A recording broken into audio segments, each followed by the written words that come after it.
Joining me now to react, host of Media Buzz right here on Fox News, Howard Kurtz, and Dick Morris, former senior advisor to President Bill Clinton. I've been dying to talk to all of you guys today about this because when I started hearing this meme this week, oh, it's the cult of Trump. They tried to say he was dumb. He had dementia. Remember that last year? They needed to, remove him from office, like the cabinet had to be activated. And now it's like, well, they're all just a bunch of Jim Jones Kool-Aid drinkers. Dick Morris, you've seen the cultish, slavish adulation of both Clinton and Obama. Is Trump more about policy or personality? Well, I think his policy is crucial, but I think the thing about his personality that is capturing people is that he's congruent with what people want. We want a president that gets stuff done without prevaricating or waffling or with the winds blowing. And Trump is a builder. He's a developer. That's what they do. He gets it built. And when he talks about Korea or Iran or the economy, the critics all say he can't do it, it's impossible. But then he gets it done. He implements it. And even after he does, they still say he didn't do it or it'll come apart. And that creates a real sense that apart from ideology, apart from program, apart from party, this guy is somebody to follow because he gets it done. It's the same concept that inspired Reagan and even Churchill's supporters, that we don't care if he's left or right, Labor or Tory or Democrat or Republican.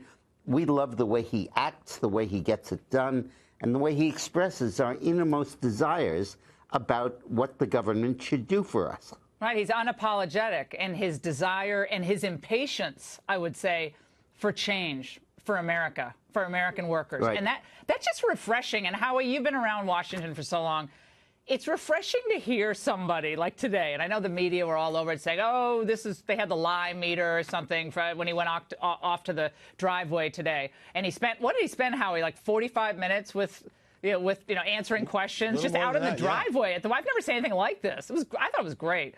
But you just wrote a piece about the supposed cult phenomenon and the lines coming from the media all week. So tell us your thoughts about where the real cult phenomenon is today.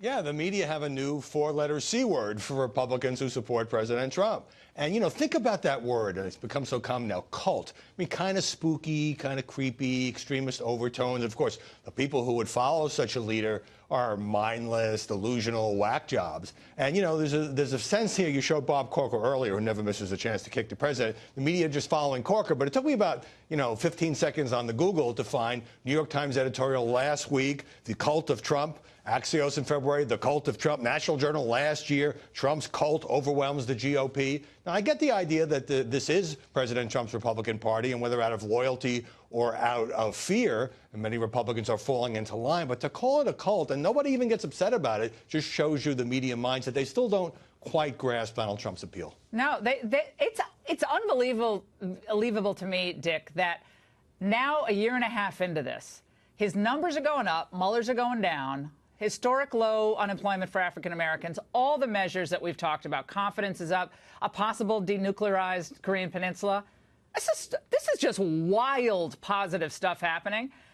And yet this is the best they have for the attack on Trump. They're waiting for the big deliverance from Mueller, but this is it. And I just want to play something because I know you're going to love this. Lindsey Graham today, again, not always in agreement with Trump. Lindsey Graham was being criticized for actually working with Trump. Let's watch.